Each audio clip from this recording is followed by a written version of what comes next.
We're about 18 or so hours removed from that very embarrassing loss yesterday to the New York Jets, 39-38 in a game that you definitely should have won. So we're going to do the same thing we do here every single Monday. It is overreaction time for us today.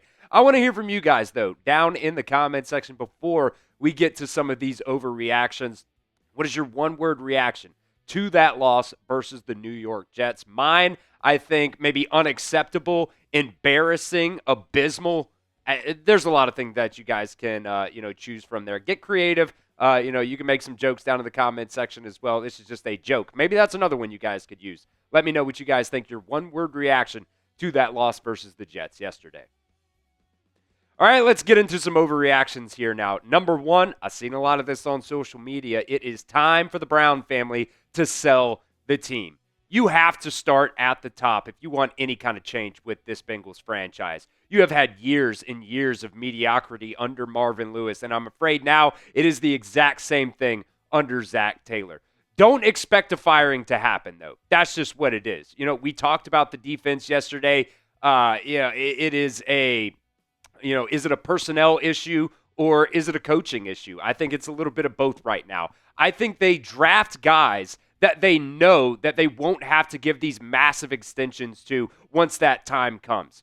They haven't signed an offensive lineman that they drafted to a second contract since 2011. The front office is stretched just extremely thin right now. You only have 2 scouts because you don't want to pay more guys in the front office. How in the world do you expect to be able to scout all of college football, NFL's free agency pool, the UFL, when you only have 2 scouts? It is a complete joke what the Bengals, ownership, goes into. To me, it seems like it's more of a pet project than going out there and trying to win games. Yeah, we can place a lot of blame on Zac Taylor, Al Golden. Those are the coaches of the team. But it all starts with a subpar ownership that you have right now in the Brown family.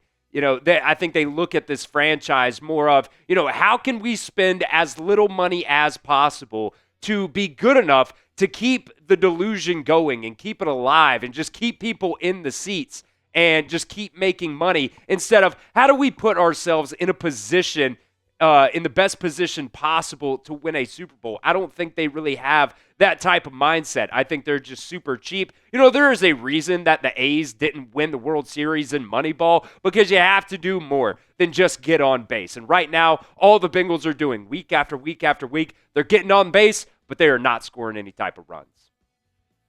So if you want Mike Brown to sell the team, drop a like on today's video. Get down there. I think it's time, man. To me, it just seems like this is a pet project for the Brown family. It doesn't seem like they have any type of real intention of, putting money back into this franchise to actually bring a Super Bowl to Cincinnati. So if you want the Brown family to sell the team, drop a like on today's video. Overreaction number 2, it might be time for a fire sale. I think you get one more week before you have to make that decision. If you do not beat the Bears next week, I think you have to start trading pieces. And I even saw somebody on Twitter earlier while I was scripting this video, say maybe the Bengals, instead of trading players for picks, they should trade some of their picks for players. The problem there is you just don't really have any picks that you can afford to give up right now because you don't play the draft compensation game in free agency either. I think the only 2 players that should have a, not for sale sign on them right now is Jamar Chase and Joe Burrow. Everybody else should be free game. This all, of course, if you don't beat the Bears next week, I think you have to load up on draft picks because right now there just isn't any type of fix for this Bengals defense in the season right now. And I don't think, building around Trey Hendrickson is really going to be the answer either. So if that's not the answer, I think you just might as well trade him for a couple of picks here. And when you only have the minimum number of picks every single year, you can't fix it that way either. The way that you evaluate talent in the draft just is not good enough. You have to have enough picks to factor in the fact that you are going to miss on a couple of guys throughout the NFL draft. Every team misses on picks. That just is what it is. We've showed this graphic before, but going back to 2019, all the top 100 picks from this, Zac Taylor / Duke Tobin regime. Jonah Williams, maybe you could call him a miss. I'll give that up to you or not. Drew Sample's okay, but he's a blocking tight end. He's not really, a major factor, I don't think, in this Bengals offense. Jermaine Pratt was a good player for you, but he's not on the team anymore, and that's only going back to 2019. I don't think you should get any credit at all for drafting Joe Burrow or Jamar Chase in the first round. Those are no-brainer type of picks.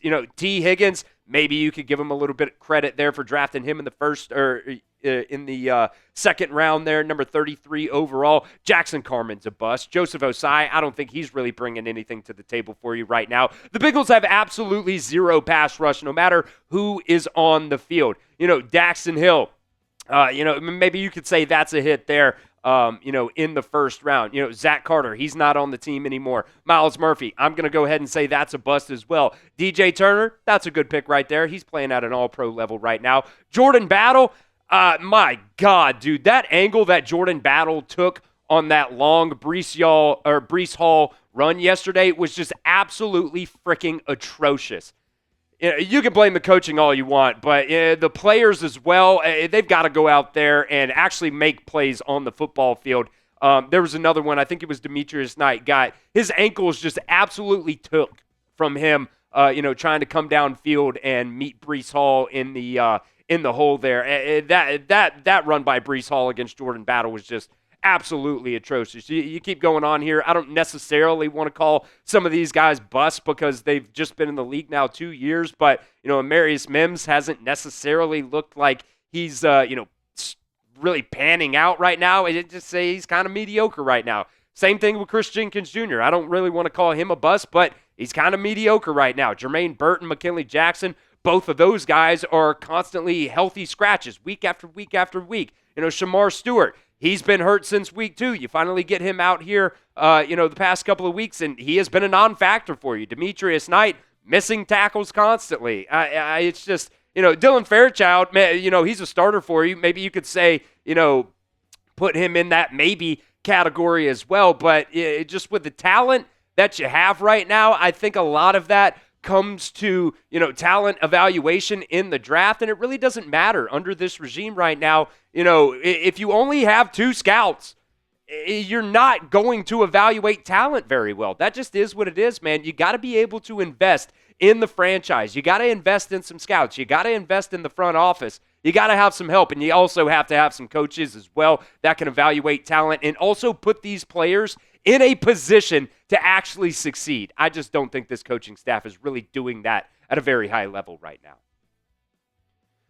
All right, we want to give a shout out to the sponsor of today's show. That is Omaha Steaks. They are the official sponsor of tailgating. From legendary burgers to mouth-watering steaks, deli-style franks, and so much more.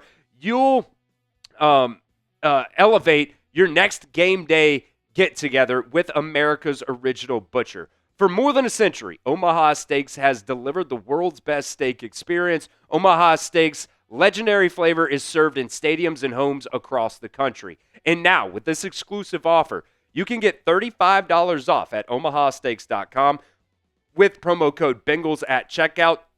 Terms do apply, and you can see that website for extra details as well. But they got more than just steaks, guys. They've got chicken. They've got desserts. They've also got their very own seasonings as well.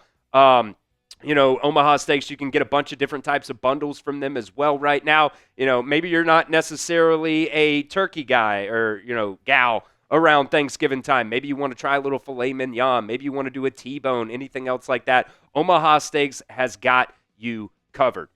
So make game day delicious with the official sponsor of tailgating. Visit omahasteaks.com and get $35 off with promo code Bengals at checkout. That's omahasteaks.com, promo code Bengals at checkout to get an additional $35 off at checkout.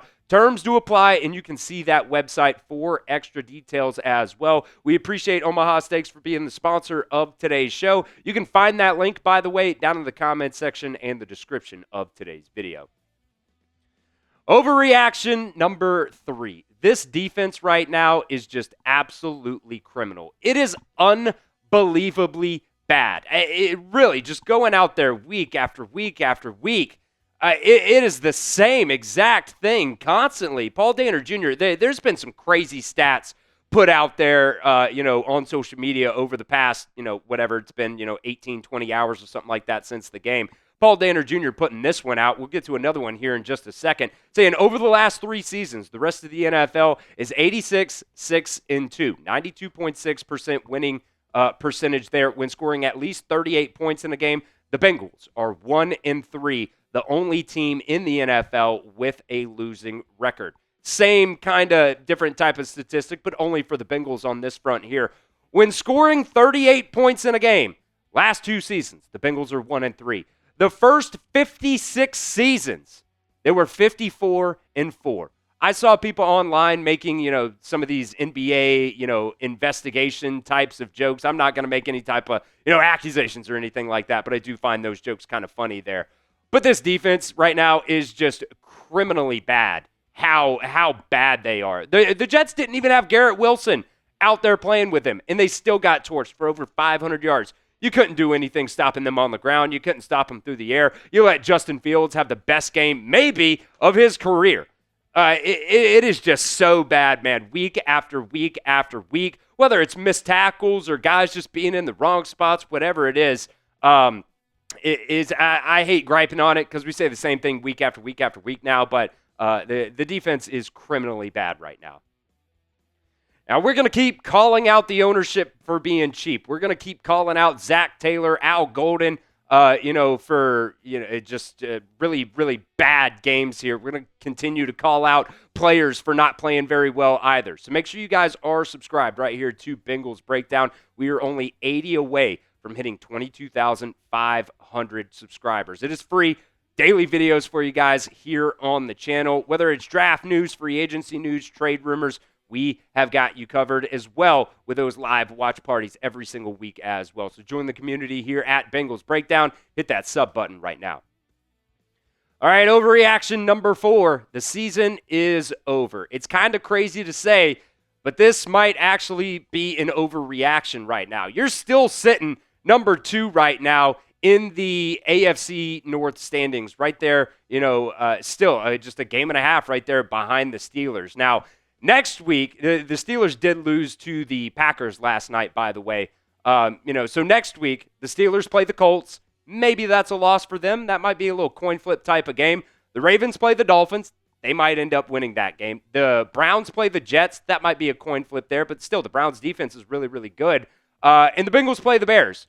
So a lot of different things could happen over the next week here. So you could possibly be sitting, tied for last. Or you could be, a half a game behind the Steelers next week, depending on how some of these games turn out. If the Bengals beat the Bears next week, I just know I'm going to be right back to my delusion phase that I was in, the past couple of weeks here, thinking that they're going to turn this thing around just to, get my heart ripped out at the end of the season. But technically right now, the season is not over yet. So what is your confidence level that the Bengals will beat the Bears next week? Let me know what you guys think. Type or scale it for me 1 to 10 down in the comments section. 1, you have no faith at all. 10, you think the Bengals are going to go out there and turn things around and beat the crap out of the Bears. Let me know what you guys think. Scale it for me 1 to 10 down in the comments section.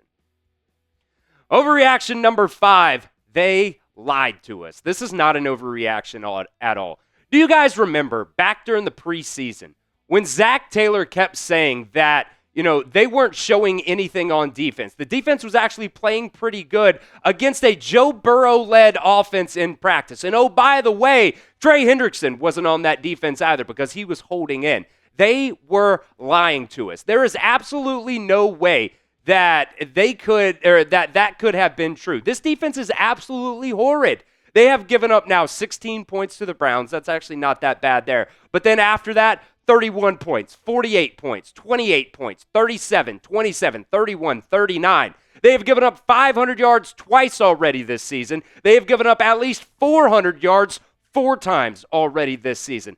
I really wanted to give this defense the benefit of the doubt because the offense was so bad under Jake Browning. They were constantly turning the football over 3 or 4 times per game. The defense was constantly out there on the field. You're going to give up more yards and more points naturally because of that, Somebody I think should tell Zac Taylor and Al Golden and the guys actually playing out there on defense that the preseason was over 2 months ago. You can actually go out there and start playing real football now.